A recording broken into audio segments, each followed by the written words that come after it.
I want to start tonight with a short poem by Rumi, the Persian poet. Your task is not to seek for love, but merely to seek and find all the barriers within yourself that you have built against it. So our topic for tonight is this love that Rumi is pointing to.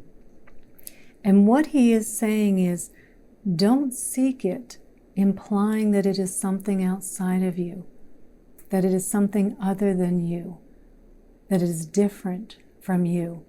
But instead, look for the barriers that we are erecting through our own thought habits and patterns that are preventing us from knowing the essence of our true nature, which is love. So the barrier that Rumi is pointing to is our ego. And it's the same barrier that the Buddha points to and Eckhart Tolle points to. And what Rumi is also saying, along with all the other sages, is that this love you are seeking is already inside of us.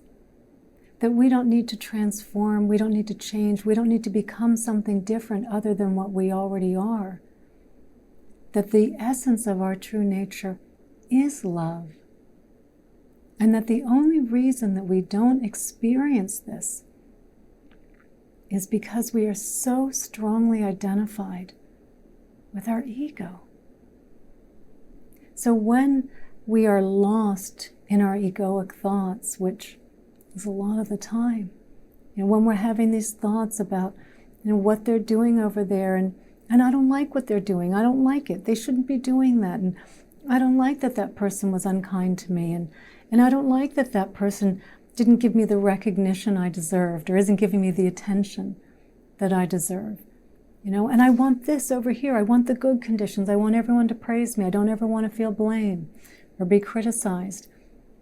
And that through these thoughts, there's this belief that if this person just gave me the attention I deserved, recognized me, that I received the praise that I so desperately want, that I would feel this infinite, abundant, unconditional love that I am seeking. But the reality is that through our egoic thoughts, what arises as our thoughts, as we're having these thoughts about me, what is arising is a sense of a separate me. This is the ego image, the little me. And the qualities, the essence of this ego is that we feel incomplete. We feel separate. We feel disconnected. We feel this sense of lack. We feel frightened. And so every time our ego is arising, which again is a lot of the time, our ego arises. As it arises, it creates the sense of separation and disconnection.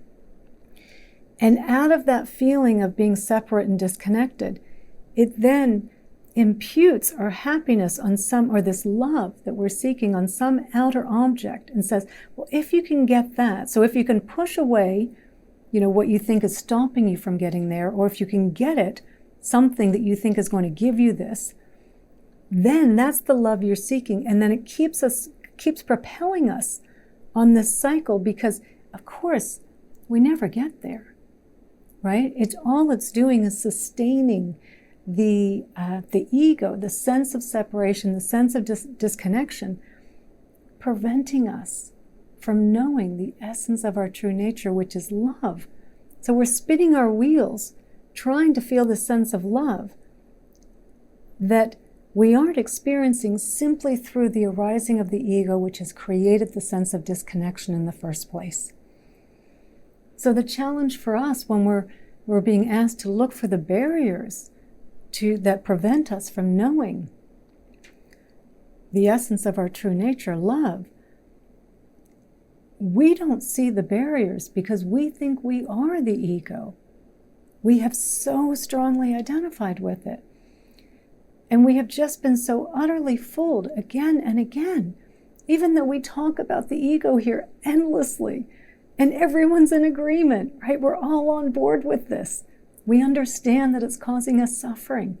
But then we walk out the door and it just hooks us right back in again. No, they're the problem. I could be spiritual. I could be peaceful. If only that person wasn't doing what they were doing over there, right? If only this person would act exactly the way I want them to act. If only everyone on the planet would only be nice to me and praise me and always give me the best parking spot, right? And so, we have these, we have this intellectual understanding about the ego, and yet we still get pulled up into it so easily. So if we think about this a little in the context of the last couple of classes that we had.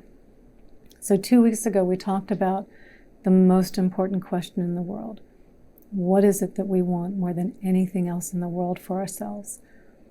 And while everyone's answer is a little bit different, we're all at different stages of our path, and different language means different things to us. So, language can be really good pointers for us, and what works for me may not work for you, and vice versa. So while we have these differences in our pointers, in our language, we are all seeking the same thing ultimately, of knowing the essence of our true nature, of knowing our true nature, and knowing that essence, which is pure, unconditional, infinite love and peace and joy. But it is this love, this expansive love, that we feel whole, we feel complete, because we're not separated out with the ego. This is what we want, is to experience this, to know this all of the time, or at least more of the time. And so the second question that we asked last week, that we looked at, what are you going to do to make this happen? How are you going to make this happen? What changes in your life? What habits are you willing to change to make this happen? And last week we looked at it through the lens of the distractions on the outside, right? Just all the things that we endlessly get distracted with, that then we don't have enough time for our practice. There's not enough time left over.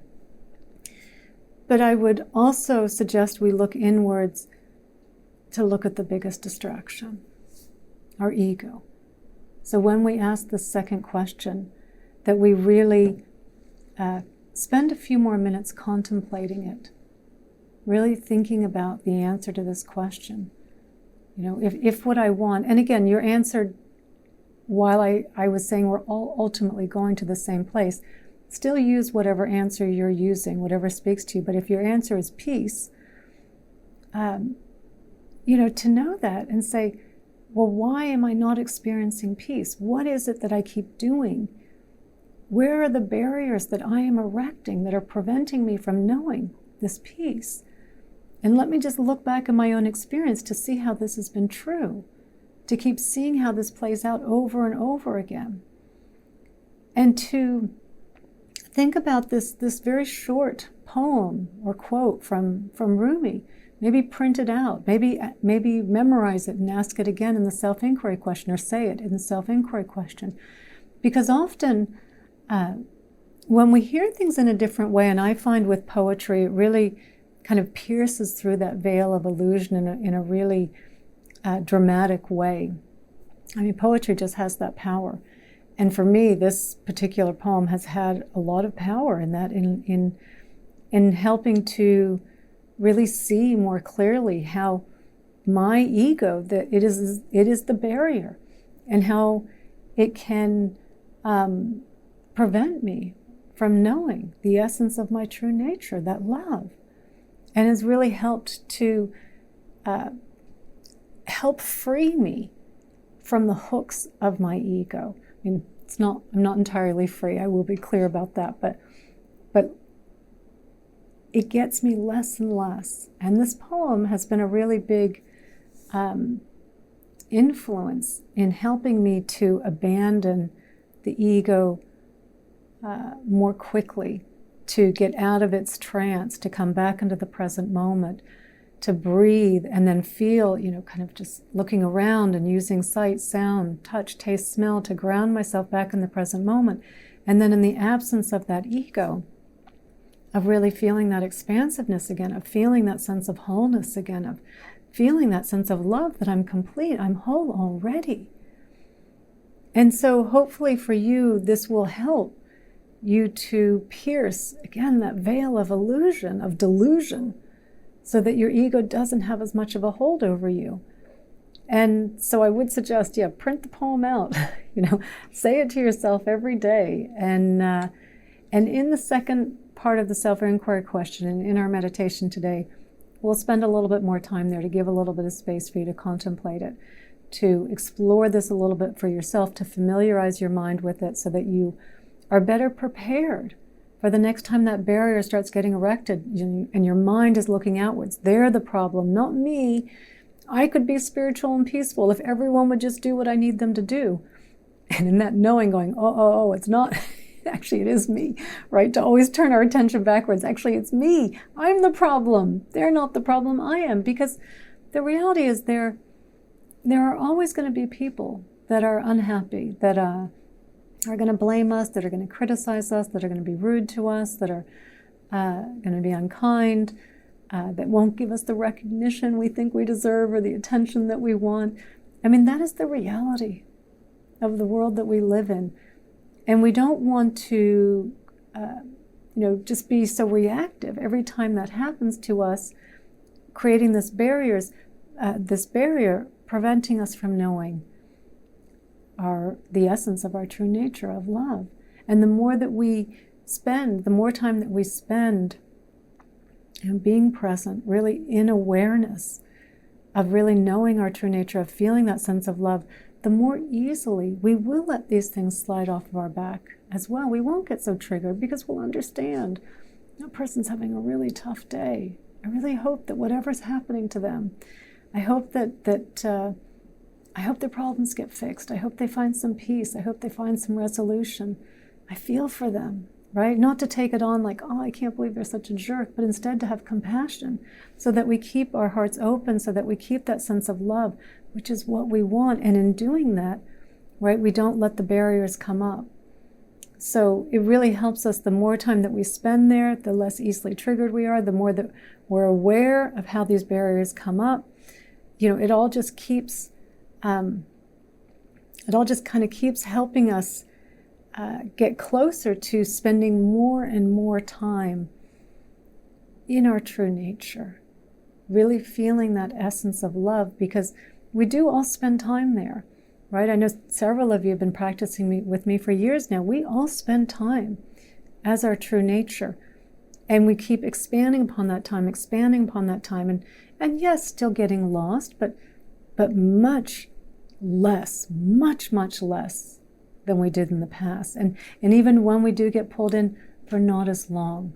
So, it all just keeps helping us to continue to help us to be able to rest comfortably in our awareness, to not get pulled in so easily to the egoic mind, and to feel that sense of infinite love, of that unconditional love, which is the love we all want to experience, that we all want to feel. The love that we already are is the love that we want to know. So the more that we can be aware of that, and maybe think of it through this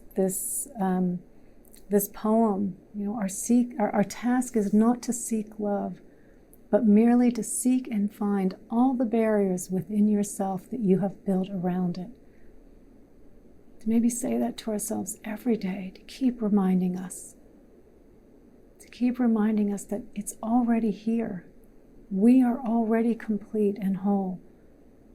We just have to stop erecting those barriers.